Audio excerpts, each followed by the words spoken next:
A peaceful church ceremony turns into something far darker when a powerful husband thinks he can silence his pregnant wife with a single punch in front of hundreds of witnesses.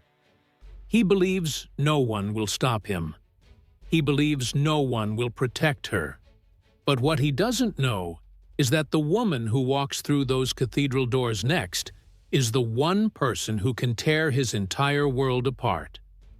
And from that very moment, with that brutal punch, he becomes a wanted criminal on the run. This is a story of fierce survival, a mother returning after 30 years, and justice that hits harder than anything he ever delivered. Tell us what time you are listening and where you are tuning in from. Drop a comment below. We would love to hear from you. The chandeliers inside St. Paul's Cathedral glowed with a warm golden light that bathed the marble aisles and wooden pews in a peaceful radiance. The choir had finished its opening hymn, and the room now held the soft murmur of more than 500 guests. They were wealthy donors, respected pastors, board members, and polished socialites who had come to celebrate the 10th anniversary of the Harrington Foundation. It was supposed to be a day of pride, gratitude, and public honor for the Harringtons. No one imagined it would become a scene that the entire country would talk about for months. Emma Harrington stood near the podium, one hand resting on her belly, feeling the familiar pressure beneath her ribs. At 7 months pregnant, she often felt lightheaded in crowded places, but today she forced herself to breathe slowly and steadily. Her pale blue dress stretched gently over her stomach, and the pearl earrings she wore shimmered every time the cathedral lights shifted. She looked fragile, yet she carried a quiet determination beneath her exhaustion. She wanted to support her husband, at least for the sake of keeping peace. She had promised herself she would get through the evening without causing tension. Lucas Harrington stood a few steps behind her. He wore a navy suit, tailored to perfection, and a smile that looked convincing from a distance. Up close, anyone with a trained eye would notice the strain in his jaw and the impatient flicker of his eyes. Lucas valued image more than anything else. He had built his charity, his business, and his public reputation on flawless presentation. For him, tonight was not merely a celebration. It was a performance, and everyone in the cathedral was an audience he needed to impress. The host of the ceremony stepped aside and invited Emma to speak. It was meant to be a brief thank you, nothing more than a few sentences expressing gratitude to the donors. Lucas had insisted she speak, even though Emma told him that her doctor advised her to avoid long periods of standing. Lucas answered with a cold stare earlier that afternoon and said that a real wife supports her husband. So now she stood on the marble platform, feeling every heartbeat echo in her ears. Emma approached the microphone. Her voice trembled slightly as she began speaking. She thanked the guests, praised their generosity, and tried to smile when the room applauded. But her breath caught halfway through her next sentence. A sharp pressure pulled at her lower belly. She placed her hand there instinctively, closing her eyes for a second as she steadied herself. Lucas noticed the pause. His expression tightened. He stepped closer, pretending to offer support, but whispering through clenched teeth so only she could hear. His tone was sharp and heavy with warning. Emma kept her gaze forward, refusing to acknowledge the anger simmering behind his perfect facade. She did not want the guests to notice anything. She knew what Lucas was capable of when he felt embarrassed. She hoped he would remain composed in front of so many people. But Emma's voice faltered again. This time the pause lasted longer. She exhaled shakily, fought to continue, and managed only a few strained words. Her cheeks turned pale. The cathedral air suddenly felt heavy, thick, almost suffocating. A few guests exchanged concerned glances. Someone whispered, that the poor woman looked unwell. Another remarked that perhaps she needed water. Lucas's face darkened. His forced smile collapsed into an expression of raw irritation. He stepped forward, grabbing Emma's arm with a little too much force. The gesture looked supportive to distant eyes, but his fingers tightened against her skin like a clamp. Emma winced. Lucas leaned in closer, his voice low and seething. He demanded that she finish the speech without making him look like a fool. She tried. She really tried. Her lips parted, and the microphone caught a faint breath, but the words refused to form. A wave of dizziness washed over her, and stars flickered at the edges of her vision. She lifted her hand to her forehead, trying to steady herself. The microphone picked up a soft gasp, and a few people in the front row stood halfway unsure whether to intervene. Lucas snapped. The embarrassment, the whispers, the cameras, the feeling of losing control in front of powerful people. It all collided inside him like a storm. In one swift motion, he stepped in front of Emma. His fist clenched, his face twisted with rage. Before anyone could understand what was happening, Lucas drove his fist forward. The sound echoed through the cathedral like a crack of thunder. His knuckles collided with Emma's cheekbone in a violent arc that sent her flying backward. Her body twisted in the air for a fraction of a second before she crashed onto the marble steps leading to the altar. The thud was loud. Her head snapped to the side. Her hand flew to her stomach. A cry escaped her lips, sharp and broken, as pain tore through her abdomen. The entire cathedral erupted into chaos. Gasps, screams, echoing footsteps, chairs scraping. Someone shouted for help. Someone else yelled at Lucas. Several guests rushed forward with phones raised, recording in shock. Emma lay curled on the cold marble, trembling, her breath fractured and shallow. Her vision blurred, her heart hammered out of rhythm. She felt the baby shift violently. A deep, primal fear pulsed through her body. Lucas stood over her chest, rising and falling with fury. His voice boomed across the cathedral. He shouted that no one had the right to interfere. He warned everyone to stay back. His words slurred with anger, and spittle flew from his mouth. For a moment, the room froze in a mix of panic and disbelief. Then the cathedral doors at the far end opened. A woman stepped inside. Her hair was silver and swept back neatly. Her posture was tall, regal, almost commanding. Her eyes locked onto Emma on the floor. Her expression held a cold, controlled intensity that made several guests turn to look at her. Emma's pulse slowed. The world dimmed around her. She heard her own heartbeat pounding like distant drums. Then the sound of the baby's heartbeat echoed in her mind, steady at first, then weaker, then faint. Everything around her faded into darkness. The sound of the punch still echoed inside the cathedral long after Emma's body hit the marble steps. For a moment, the entire room froze in stunned silence, as if the air itself struggled to understand what had just happened. Then chaos erupted all at once. Guests screamed. Someone dropped a hymnal. A chair toppled over. The choir members rushed forward in horror. The once peaceful sanctuary dissolved into a storm of fear and confusion. Emma lay curled on the cold marble, her cheek throbbing from the force of Lucas's fist. Pain shot through her abdomen in sharp waves. Her breathing grew fast and shallow. She clutched her belly with trembling fingers. A deep primal fear surged inside her as she felt the baby shift violently. Her vision blurred from tears and dizziness. She tried to speak, but could not form any words. A woman from the front pew hurried toward her. She was in her late 60s, dressed neatly in a navy skirt suit. Her hands shook as she knelt beside Emma. She pulled a phone from her purse with urgent speed. She pressed 911 and said that a pregnant woman had been attacked inside the church, and that she was in severe distress. Her voice cracked with fear as she repeated the address. She told the dispatcher that the mother might be losing consciousness and that the situation was critical.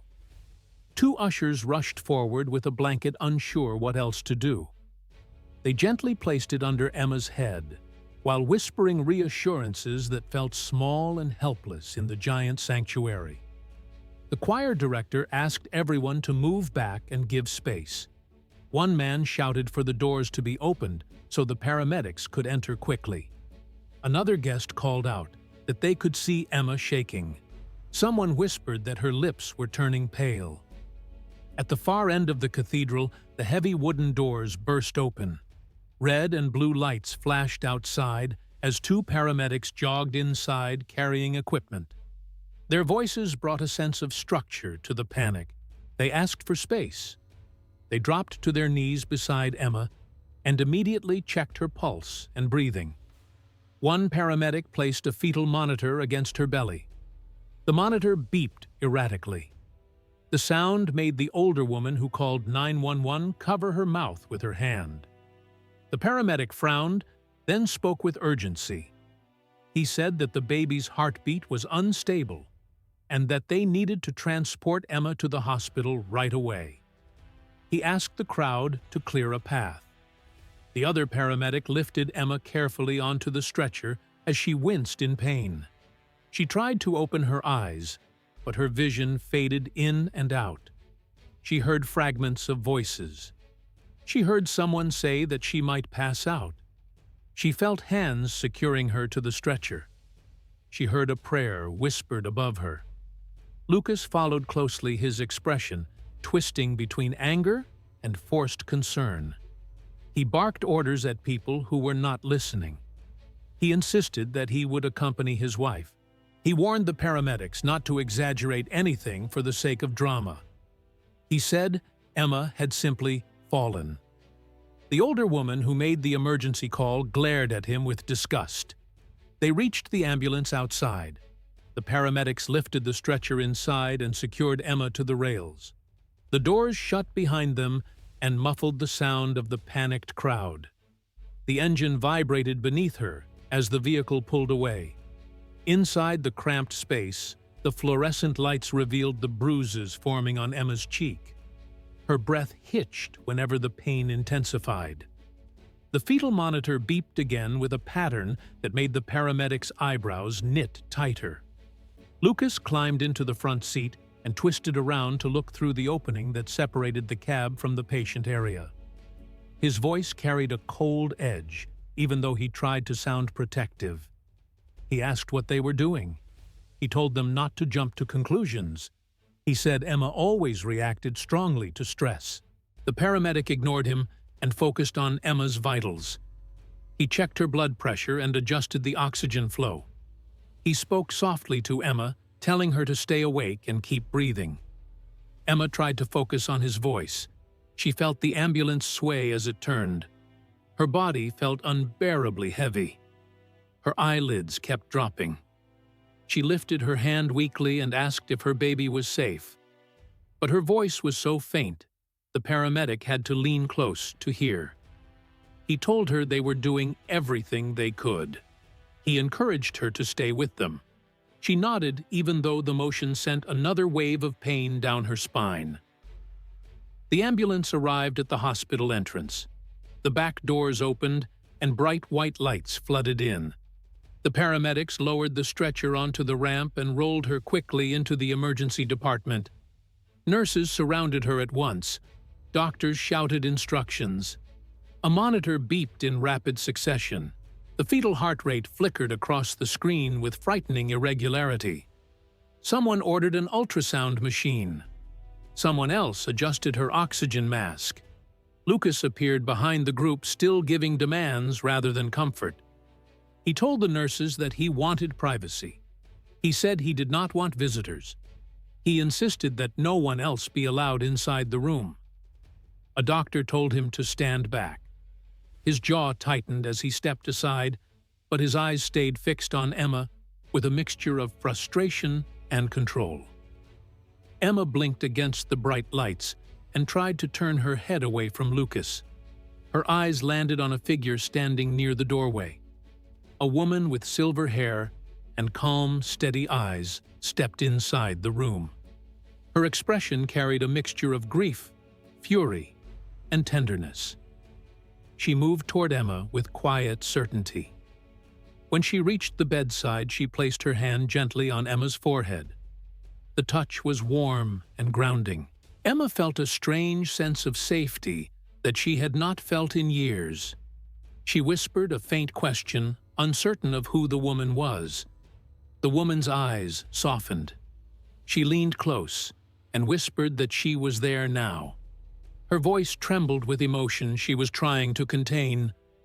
Emma let her eyes fall closed. The monitors continued their urgent rhythm. The overhead lights reflected in the polished floors. For the first time since the punch, Emma felt the world slow just enough for her to breathe. And she sensed that the truth she had feared for so long was finally beginning to surface. Lucas paced the hallway with sharp, hurried steps, as if motion alone could erase what the entire cathedral had witnessed. His suit jacket was still wrinkled from the struggle of pushing through the panicked crowd, and his hair had lost its polished shape. He kept glancing toward the entrance of the emergency wing. Every time a nurse passed by, he straightened his posture and forced a calm expression, pretending that everything was under control. Inside, he felt the pressure of collapsing walls around him. If the story spread, it would destroy everything he had built. His voice trembled with a fury he tried to hide, but his eyes betrayed the panic under the surface. A doctor approached with a clipboard and asked again what had caused the injuries. Lucas inhaled sharply, then delivered the same rehearsed line he had used since the ambulance ride. He said Emma slipped on the marble steps. He repeated that the cathedral floor was old and polished. He added that she had been dizzy from pregnancy symptoms. He used a measured tone that sounded believable to someone who did not know him. The doctor frowned slightly, sensing inconsistencies, but Lucas continued pressing the narrative. He insisted that she was clumsy due to stress, and he emphasized that she had been unstable all week. The doctor did not nod or agree, but he wrote something on the chart before walking away without meeting Lucas's eyes. The moment the doctor left, Lucas turned to two employees from his foundation who had followed him from the event. Both looked terrified, clutching their phones as if holding something explosive. Lucas demanded their devices. When one hesitated, he snatched it out of her hand. He opened the gallery and searched for any trace of what had been recorded. His pupils narrowed when he saw several short videos, each capturing fragments of the moment he punched Emma. His jaw clenched so tightly that a small vein pulsed near his temple. He deleted every file with rapid, aggressive taps. He did the same with the second phone, clearing everything without asking permission. He then leaned forward with a threatening calm. He told them they saw nothing. He told them they would never mention a single detail about what happened inside the cathedral. He reminded them of their contracts and the confidentiality clauses they had signed. Both nodded quickly, trembling under his stare. Satisfied, Lucas slipped the phones into their hands and dismissed them. But as soon as they walked away, another staff member ran toward him, holding out her screen with shaky fingers. She said a clip from the church was already circulating online. Lucas grabbed the phone and watched in horror. The video had been taken from the left aisle. It showed him stepping toward Emma. It showed his fist lifting. It showed her falling. The footage cut off abruptly, but it was enough. His name was already trending. Comments exploded beneath the video. People were demanding immediate arrest. Some were calling it attempted murder. Lucas cursed under his breath and shoved the phone back into her hands. He called his attorney, speaking in a frantic whisper. He instructed him to start damage control. He wanted statements drafted that blamed the fall on a medical episode. He asked for the best public relations team available. He demanded that every social media platform be pressured to remove the footage. His attorney tried to calm him, but Lucas spoke over him with escalating anger. He said no one had the right to publish lies. He said the public did not understand context. He said he would not let this ruin him. He hung up only when he saw two reporters walking into the lobby with cameras. Lucas immediately walked deeper into the hallway out of sight. He needed Emma silent.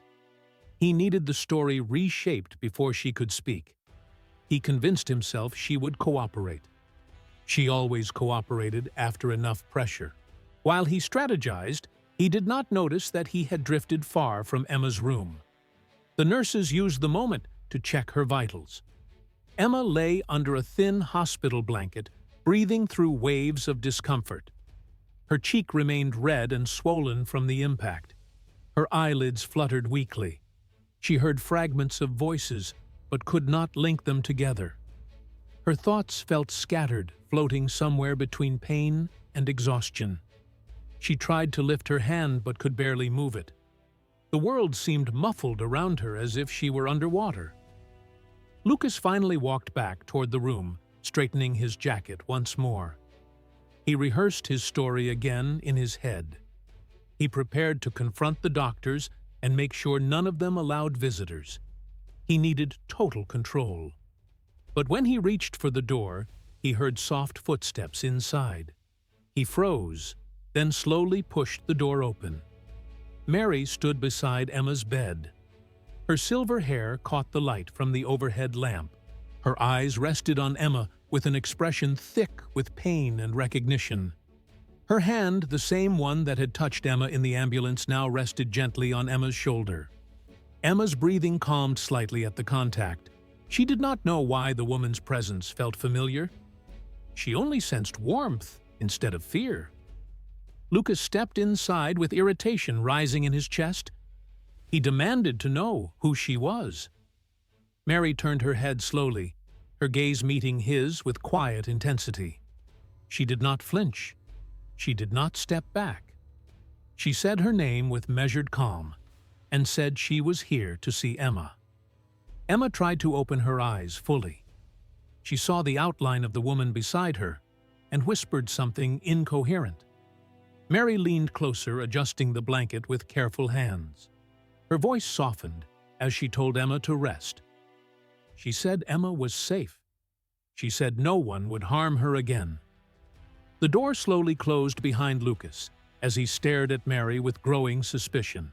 The hallway lights flickered once, casting a brief shadow across the floor. Something had shifted. Something was no longer under his control, and the truth he had spent years burying had just stepped into the room.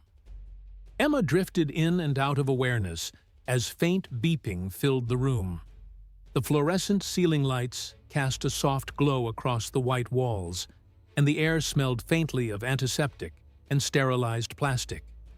She lay still, her breathing shallow, her cheeks swollen from Lucas's punch. A dull ache pulsed behind her eyes. Each time she tried to move her hand, the tug of medical wires reminded her of the reality she wished she could escape. The world felt distant, like she was floating somewhere between memory and pain. Through the haze, she noticed the woman with silver hair standing close to her bedside. The woman's eyes were filled with emotion that did not match the detached politeness of a stranger. There was a depth there, a familiarity she could not place. The woman reached forward and gently brushed a strand of hair from Emma's forehead.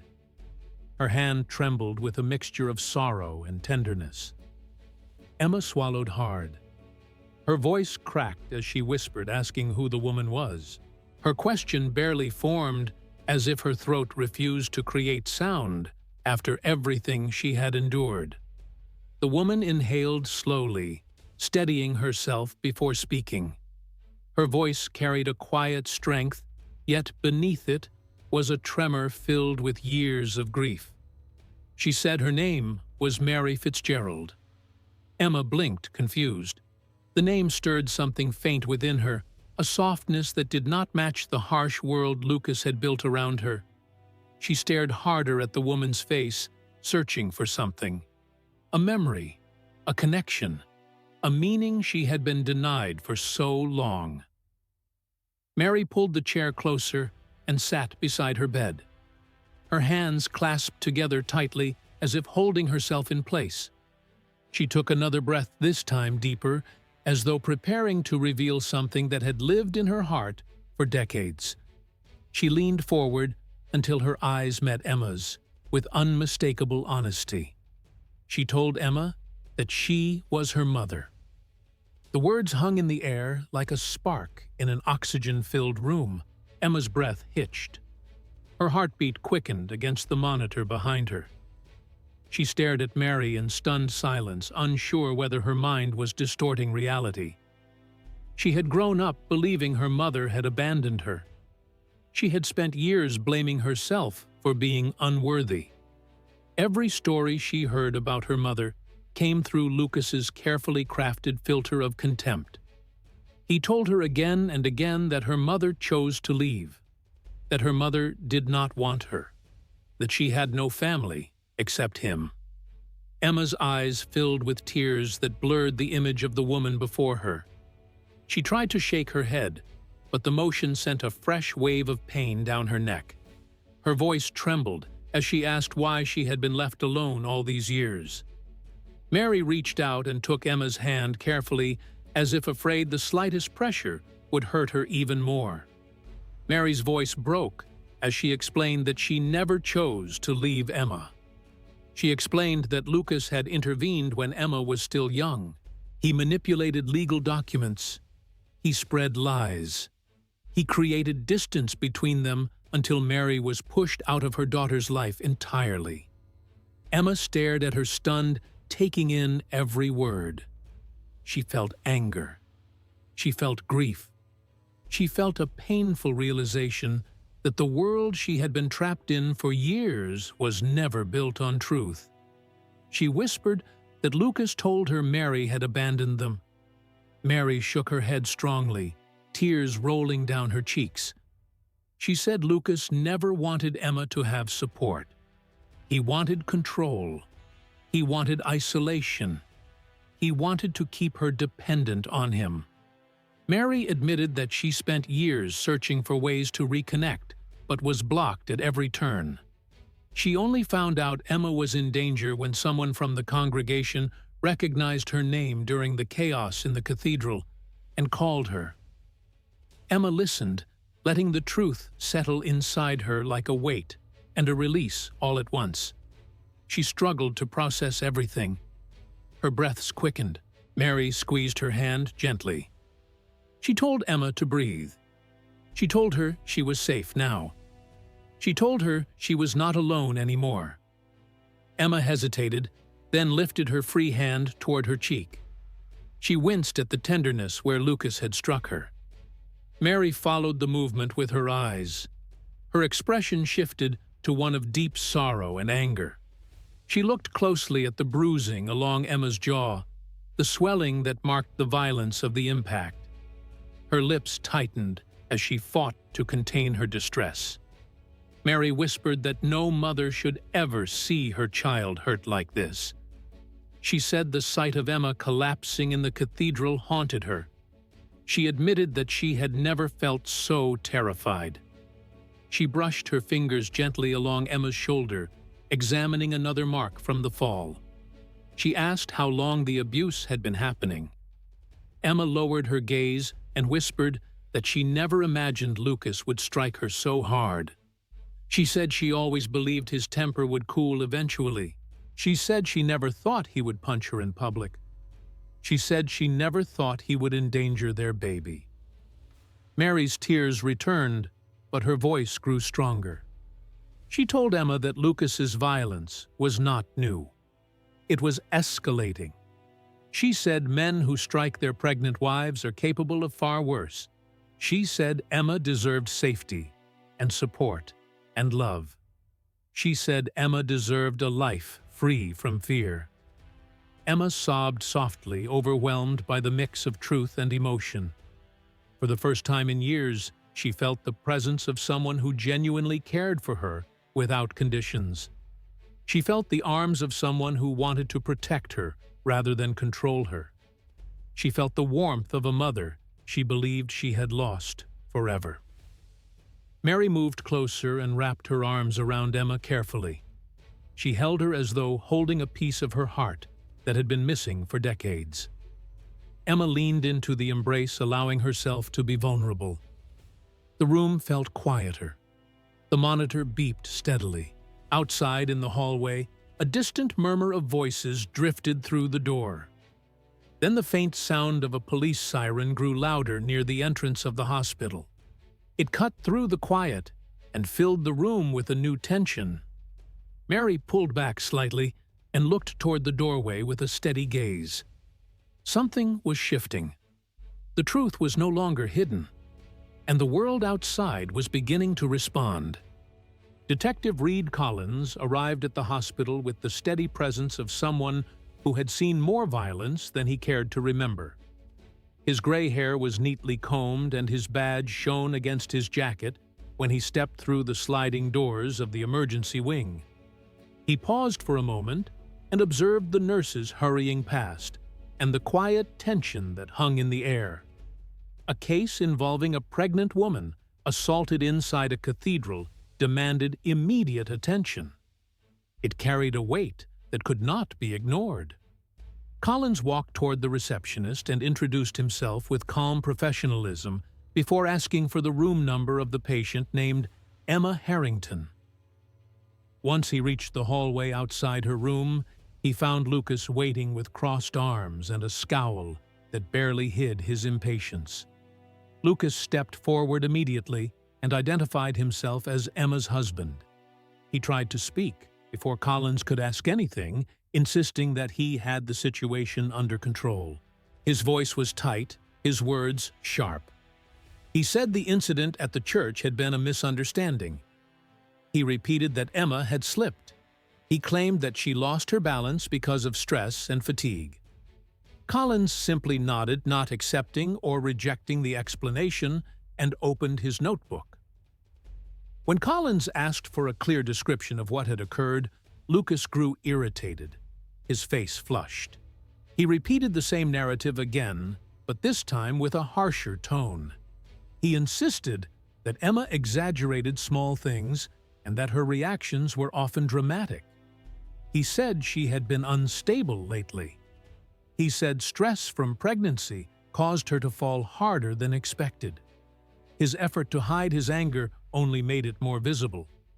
Collins watched him, silently observing the clenched jaw, the restless fingers, and the subtle twitch near his eye. Years of experience taught Collins to recognize the signs of someone lying. Collins asked a few follow-up questions. Lucas answered them with growing frustration.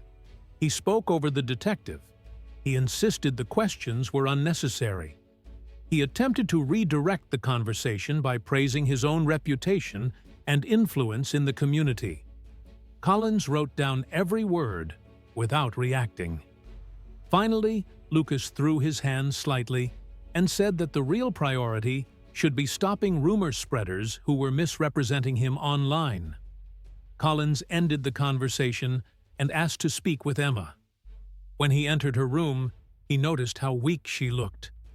Her skin was pale. Her cheek remained swollen and bruised. Her hands trembled slightly as she adjusted the blanket. Mary sat beside her, offering the quiet strength of a protective guardian.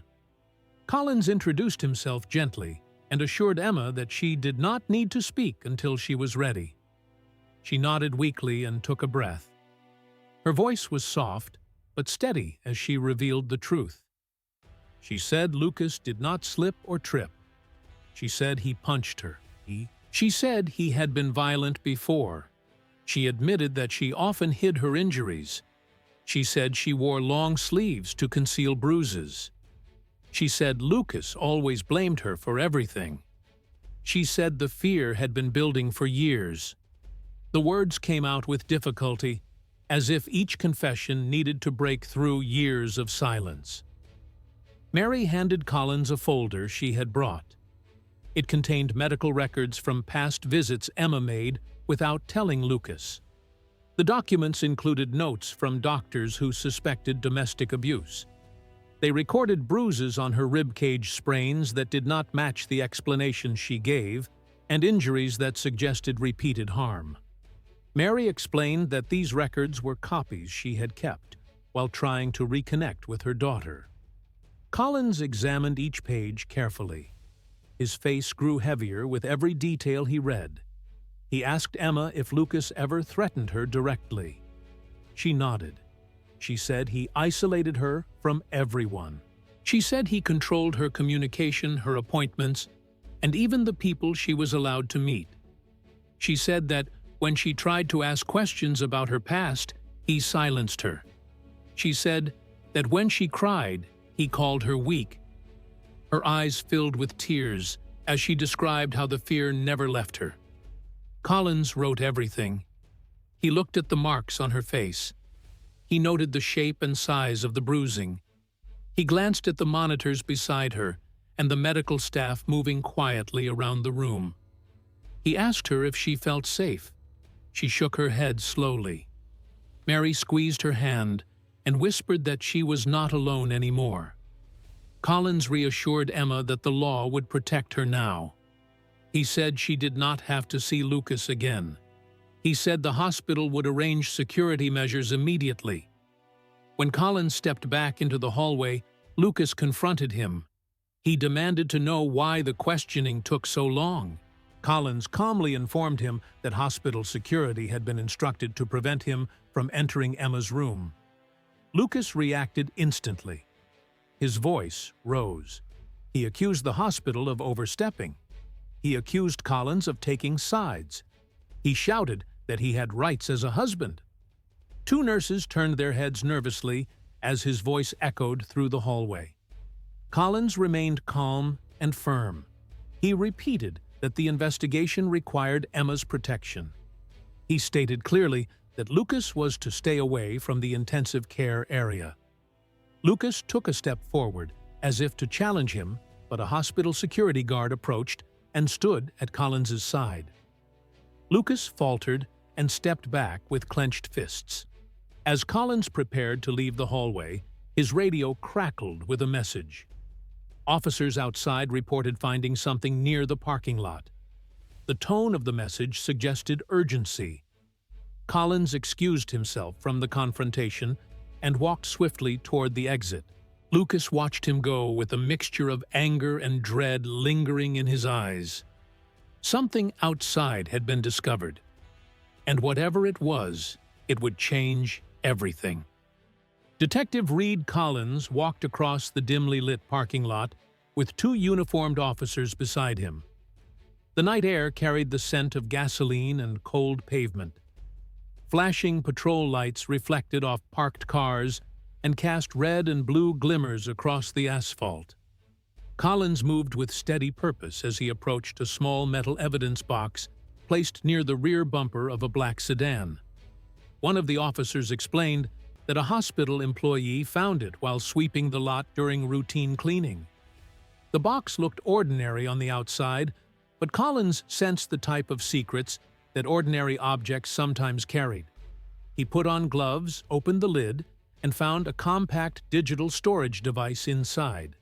The device contained multiple hidden compartments, typical of equipment used for covert recording. Collins recognized the design instantly. His experience with domestic violence cases told him that abusers often documented their actions either out of obsession or as a tool for control. He handed the device to an evidence technician who connected it to a secured laptop inside a patrol car. Within minutes, several video files appeared on the screen.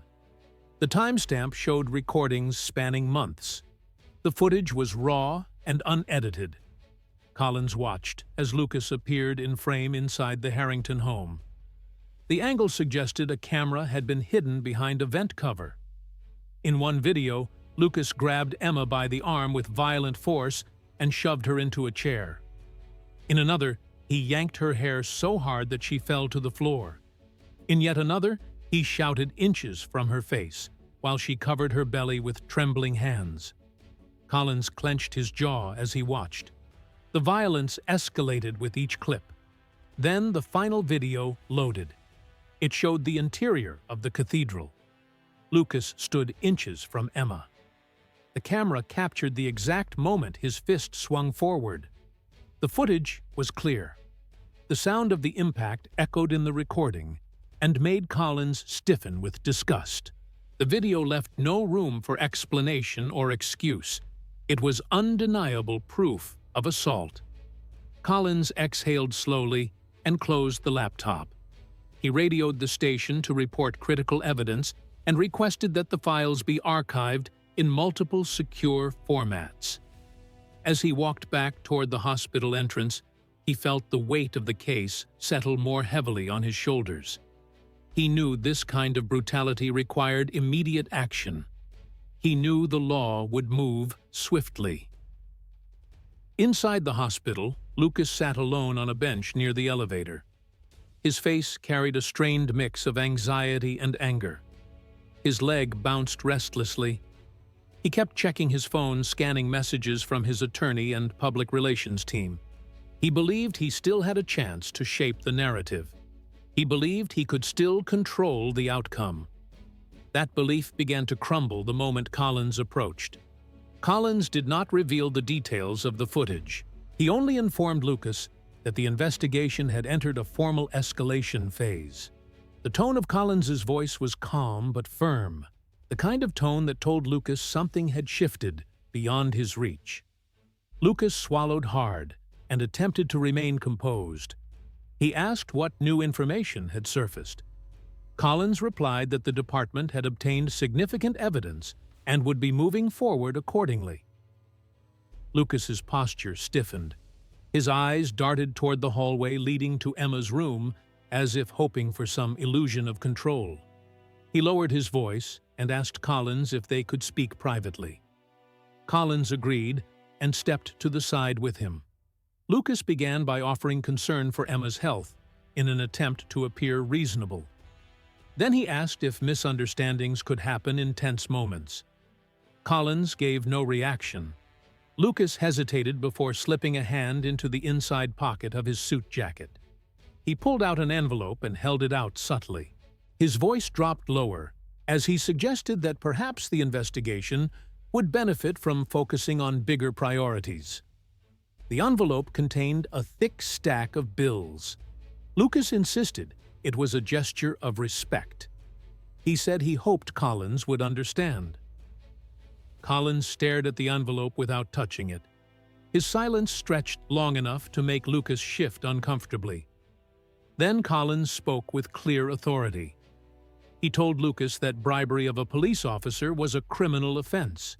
He informed him that the conversation was being recorded. Lucas froze, his face draining of color. Collins nodded to a nearby officer who had been documenting the interaction. Lucas's attempt to buy time had become additional evidence against him. Lucas realized with sudden clarity that the situation was collapsing faster than he could repair it. His breathing grew shallow. He muttered that he needed air and walked quickly toward the exit. No one stopped him because he was not yet under arrest, but everyone could see that he was unraveling. He exited the hospital into the cold night. The air stung his skin and filled his lungs with a sharp chill. He hurried to his car and unlocked it with trembling hands. Once inside, he slammed the door shut and gripped the steering wheel. His thoughts raced. He could not wait for arrest warrants. He could not risk prison. He convinced himself that he had only one option left. He drove home through dark streets, barely noticing traffic lights or passing headlights. When he reached his property, he rushed inside and headed straight to his office. He opened a safe behind a bookshelf and began filling a duffel bag with stacks of cash-expensive watches and gold coins. He logged into his computer and transferred large sums of money to offshore accounts in countries known for limited cooperation with American law enforcement. He packed another bag with clothing and important documents. He turned off the lights and glanced around the house with tense urgency. Every room reminded him of what he had done. Every echo of silence reminded him of the consequences approaching. He locked the doors behind him and walked quickly to his car. He drove for hours toward a remote neighborhood near the border. The houses grew smaller. The roads grew quieter. His headlights cut through the darkness as he planned his escape to a country without extradition agreements. He told himself he still had time. He told himself he could outrun the law. The engine roared into the night as Lucas disappeared deeper into the borderlands. Detective Reed Collins stood inside the main conference room of the police headquarters as officers moved briskly around him, carrying folders, laptops, and evidence bags. The room hummed with urgency. The walls were lined with screens displaying still frames from the videos recovered in the parking lot. Each image captured moments of violence that revealed the truth Lucas had hidden for years. Collins reviewed the final report for the 10th time before closing the binder with a decisive motion. Everything was ready. Every document had been verified. Every witness statement had been transcribed. Every video had been authenticated. The case against Lucas Harrington was airtight. He stepped out of the room and walked toward the administrative office. 2 officers followed him, each carrying portions of the evidence file. Collins signed the final authorization form and forwarded it to the district attorney's office electronically. Within minutes, he received confirmation. A formal arrest warrant for Lucas Harrington had been approved.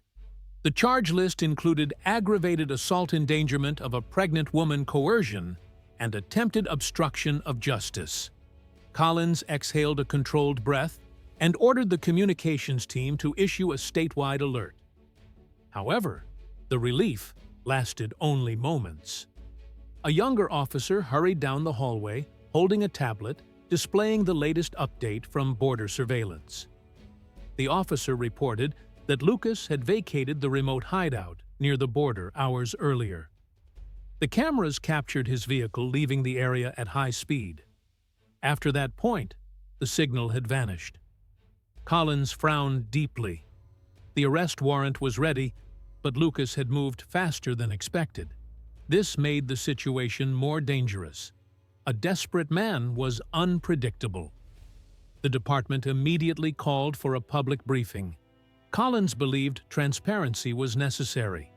He believed public awareness would make it harder for Lucas to disappear. He also knew Emma and Mary deserved a chance to speak.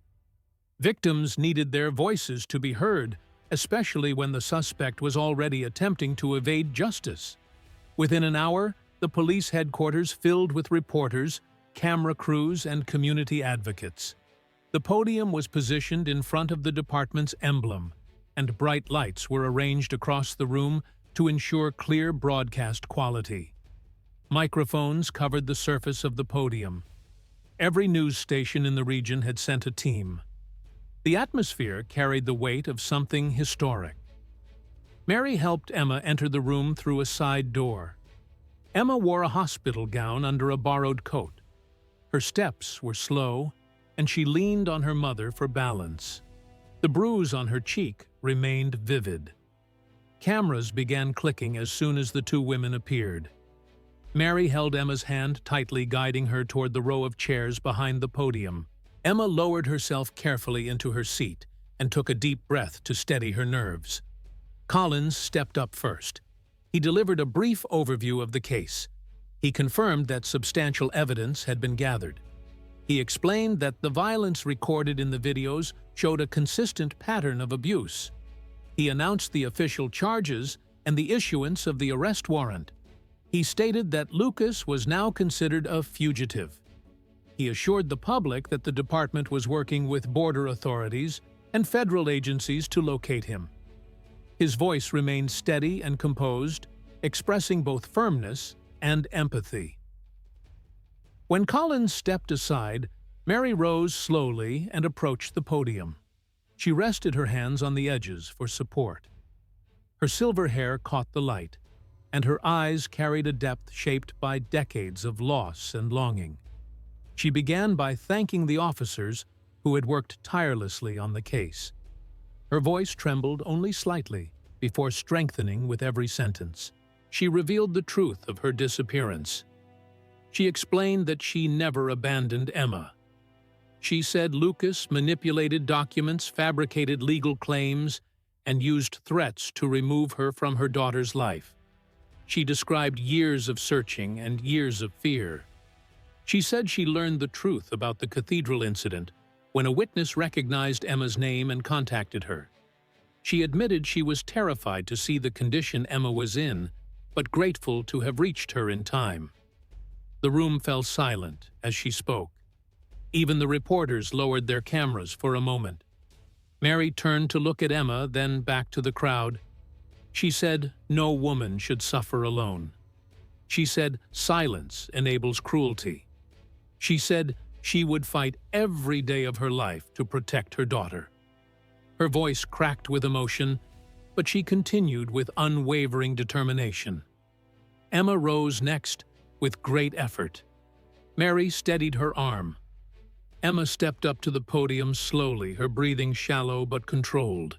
She faced the camera's eyes shining with the weight of years. She thanked her mother for finding her. She thanked the hospital staff for saving her. She thanked Collins for believing her.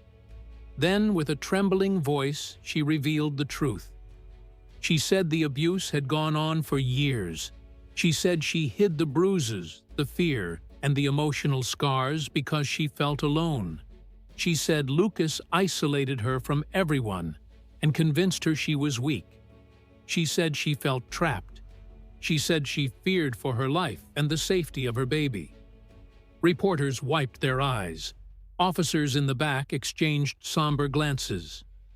Emma continued. She said the cathedral incident was not an accident. She said Lucas punched her with full force. She said she thought her child would die. She said survival felt like a miracle. When she stepped away from the podium, Mary wrapped her arms around her. The room filled with the soft hum of cameras capturing the embrace. Collins returned to the podium for one final statement. He urged the public to provide any information regarding Lucas Harrington's whereabouts. He stated that Lucas was dangerous. He confirmed that the department would not stop until he was found. He announced that Border Patrol units had begun aerial searches in multiple regions. As Collins finished speaking, the room grew tense. A new update arrived through the earpiece of a nearby officer. He whispered urgently to Collins. Collins nodded, then faced the crowd again. He announced that a patrol helicopter had picked up a possible sighting of Lucas's vehicle near a wooded stretch close to the border. Outside, as the briefing ended, the sound of a helicopter could already be heard, slicing through the night sky. Its spotlight scanned the darkness with sweeping arcs. The hunt had begun. The small cabin sat deep within the forest, hidden beneath thick branches and surrounded by the heavy silence of night.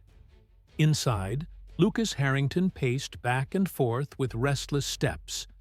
The shadows from a single lamp flickered against the wooden walls. A half-empty bottle of whiskey rested beside a loaded handgun on the table. Lucas grabbed the bottle again and took a long swallow. His hands shook as the alcohol burned his throat. His heartbeat throbbed violently in his chest. He thought he had escaped. He thought he still had time before the law caught up. He had no idea that the police were already closing in. Outside the cabin, Border Patrol units swept the area. Aerial drones and helicopters scanned the woods with wide beams of white light. Officers searched for footprints, tire tracks, and any trace of movement. The abandoned car discovered earlier had given them the direction they needed. Detective Reed Collins stood near a mobile command vehicle reviewing the thermal imaging feed. He spotted the faint outline of a heat source inside the cabin. The shape could only be a person. Collins ordered the team to move in quietly and prepare for a coordinated breach. Inside the cabin, Lucas sat heavily in a chair and buried his face in his hands. The liquor made the room tilt slightly. His breath came in uneven bursts. He tried to convince himself he still had control. He opened the duffel bag beside him and checked the stacks of cash passports and documents he had collected. He imagined crossing the border and starting a new life in a place where no one knew him. A place where the law could not reach him. He wished to believe that the worst was already behind him. He pushed himself to his feet and gripped the handgun. The cold metal steadied him. He listened to the forest outside. At first, the silence reassured him. Then he heard something faint. The crunch of dry leaves, the whisper of movement. He froze. His eyes widened as he slowly stepped back from the door. He blew out the lamp. Darkness swallowed the room except for the dim glow of the moon through the window. He raised the gun, pointing it toward the entrance with trembling hands. Outside, Collins signaled the officers into position. They surrounded the cabin with careful precision. 2 officers approached the door with a battering tool. Others knelt behind trees with rifles ready. A helicopter hovered further away, waiting for a direct order to move closer. Collins whispered instructions into his radio. He wanted the suspect alive, but he refused to risk another officer's safety. He counted down from 3. The officers struck the door. Wood splintered, and the cabin shook from the force. Lucas shouted in panic and fired a wild shot toward the sound. The bullet struck one of the officers near the entrance, hitting him in the shoulder. The injured officer fell back with a cry of pain. Another officer immediately dragged him behind cover. Collins ordered medical support and forced his way inside. Lucas fired again, stumbling backward into the far corner of the cabin. His breath reeked of whiskey. He yelled incoherent fragments of denial and fear. Collins called out to him, demanding he drop the weapon. Lucas screamed that he had been framed. He shouted that nothing was his fault. He said the world was against him. His voice cracked as he tried to cling to the last pieces of control.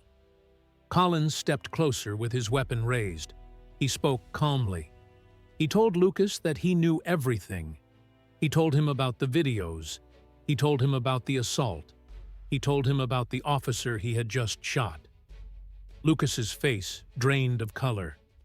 His grip on the gun faltered. He shouted that the videos were lies.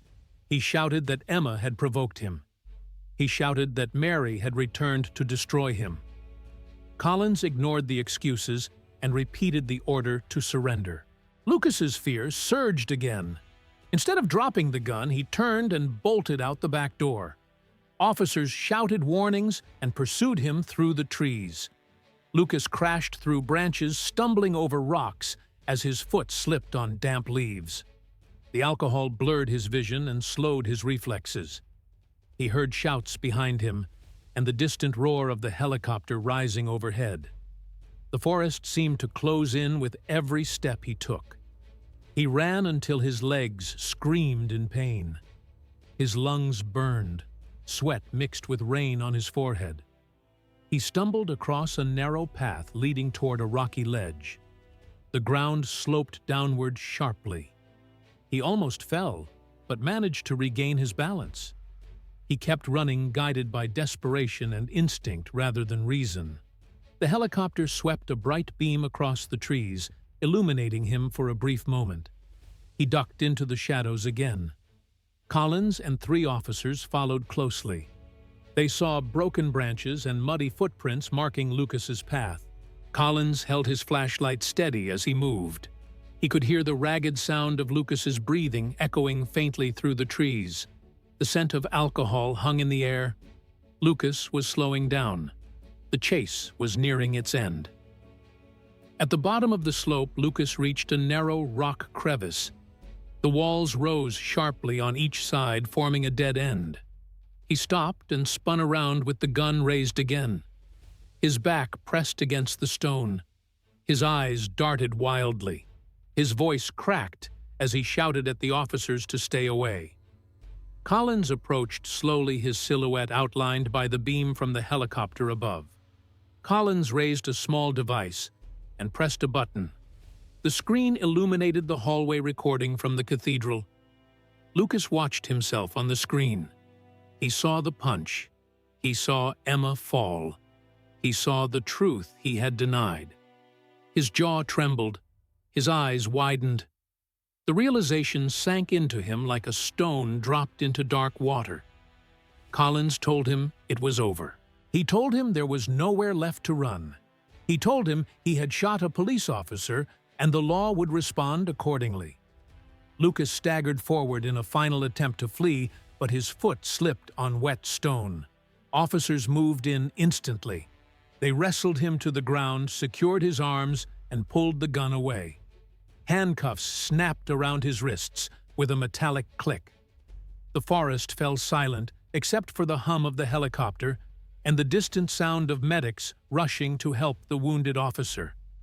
The sun had barely risen when Detective Reed Collins stepped into the holding area of the station and watched officers escort Lucas Harrington through the hallway. Lucas still wore the same clothes he had been captured in. His shirt was torn and streaked with dirt from the forest floor. His face remained tense, with a mixture of fear and fury. His hands were bound, and his gait was uneven as he walked.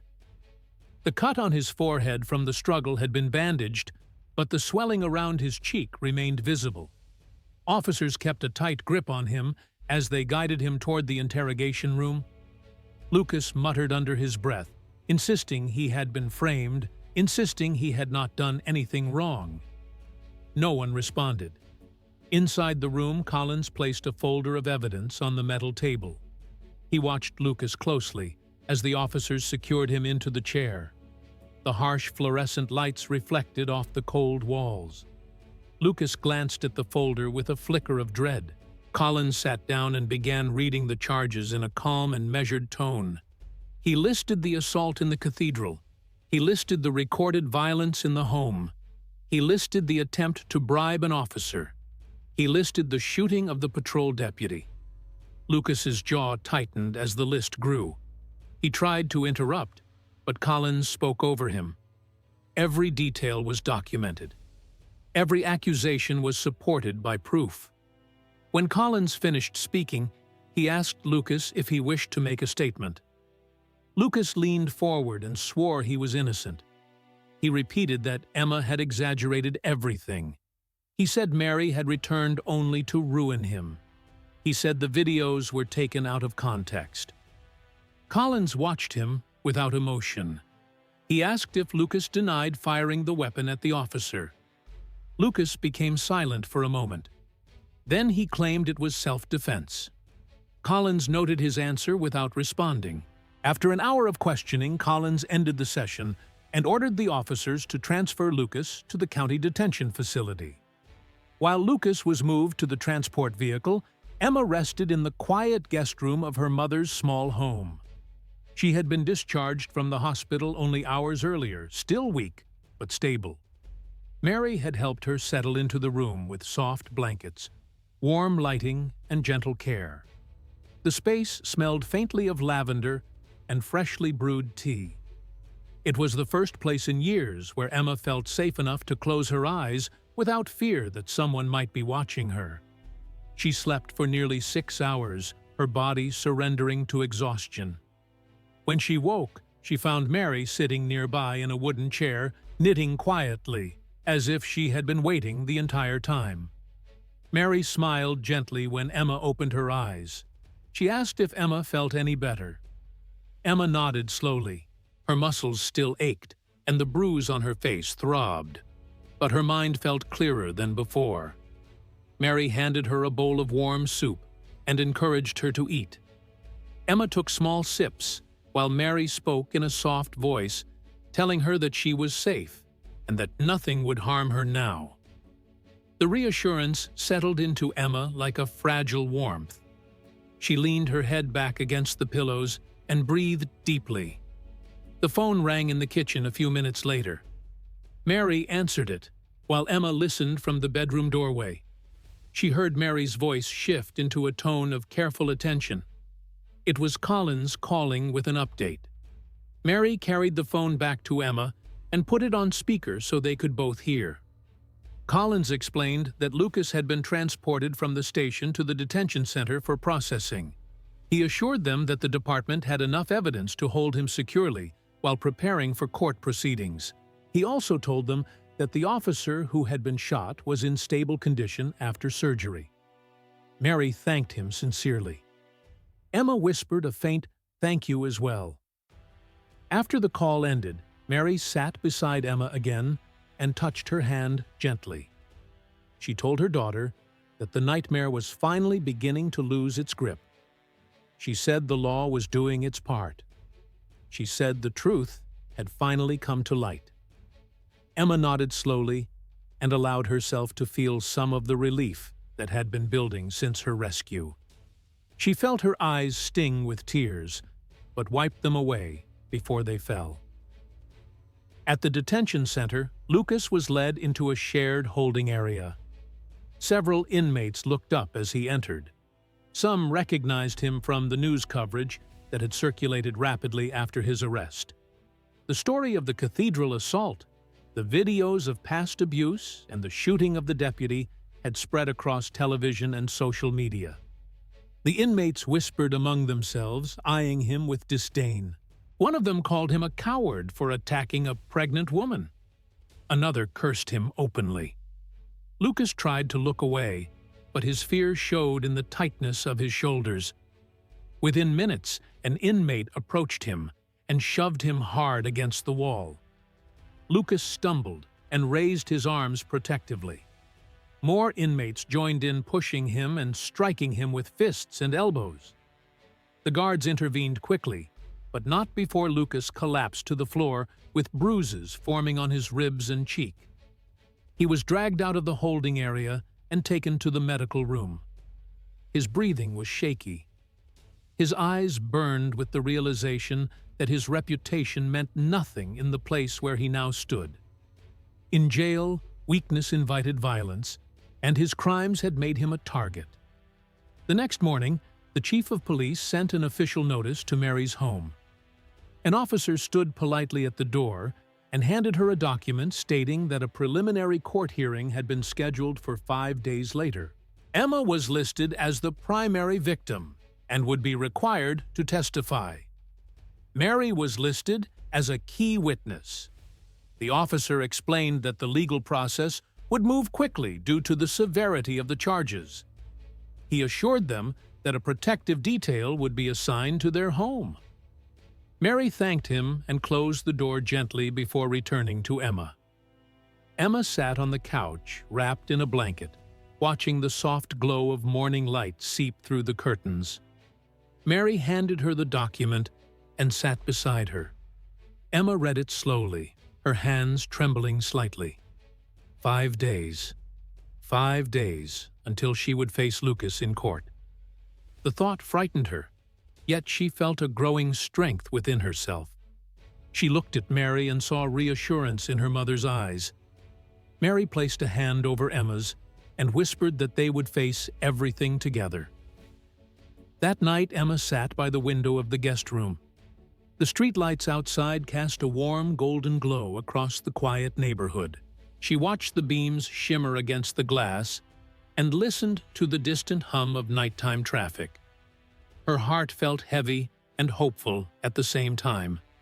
She knew the next 5 days would define the future she would build for herself and for her child. She closed her eyes and breathed slowly. The path ahead would not be easy, but for the first time, she believed she could walk it without fear. 5 days passed quietly as Emma regained her strength inside her mother's small home.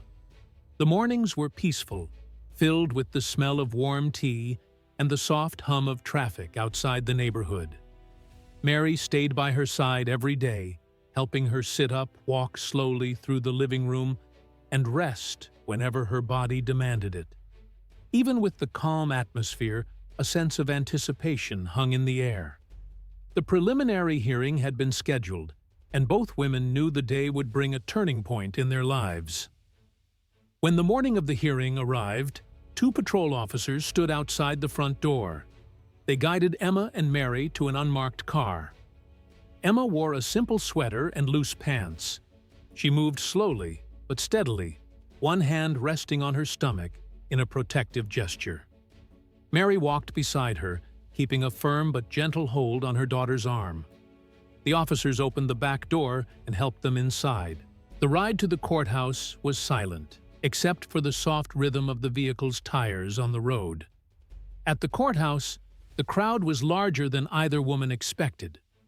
Dozens of reporters gathered near the steps, holding microphones and cameras. Several advocacy groups for victims of domestic violence held signs offering support for Emma. Officers formed a barrier to protect her from the crowd. As Emma stepped out of the car, flashes illuminated the scene.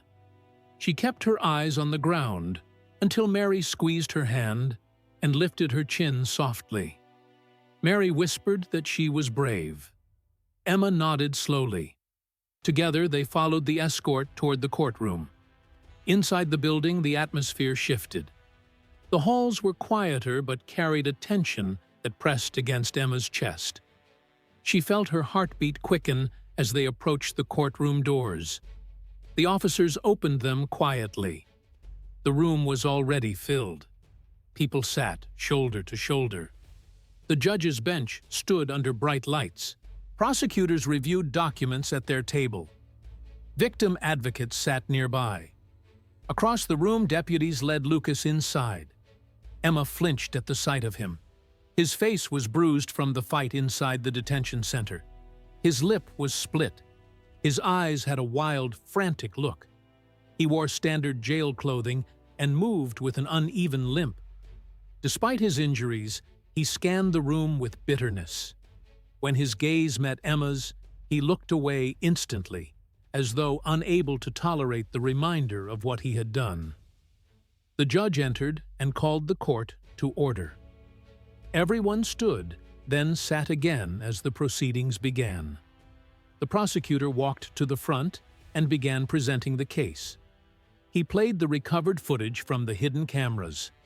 Each image flashed on the large monitor beside the witness stand. The videos showed Lucas pulling Emma by the hair, pushing her into walls, shouting threats, and striking her repeatedly.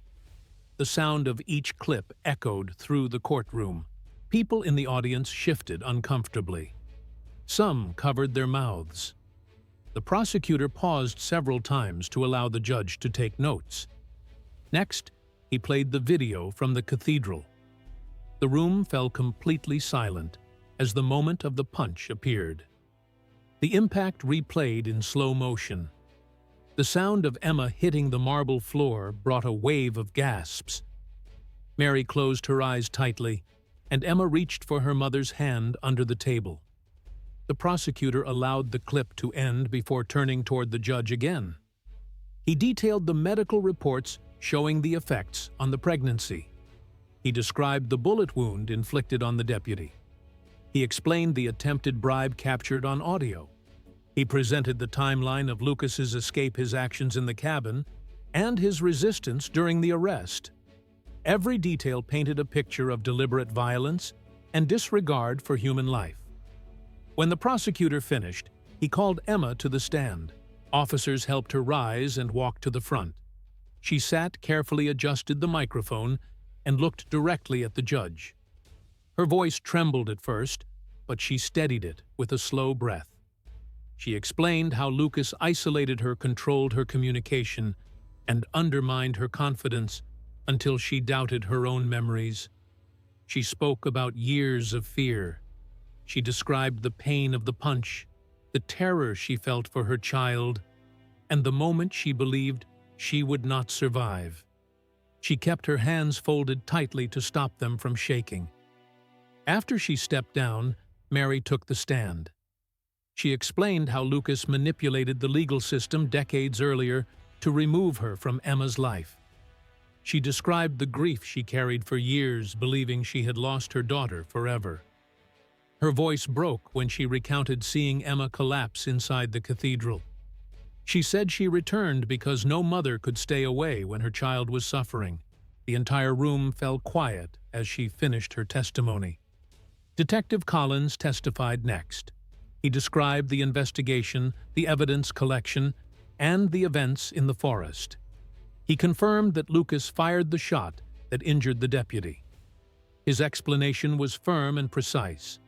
The judge listened carefully, nodding as Collins outlined the final moments of the arrest. After the last testimony, the judge called a brief recess. Emma and Mary returned to their seats. They held hands tightly and waited in silence. When the judge returned, everyone rose. The courtroom settled again as he delivered his decision.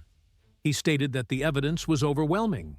He said Lucas posed a significant threat to the community. He declared Lucas guilty on every charge presented. Then he announced the sentence: life in prison with no possibility of parole. As soon as the words left his mouth, Emma felt her breath catch.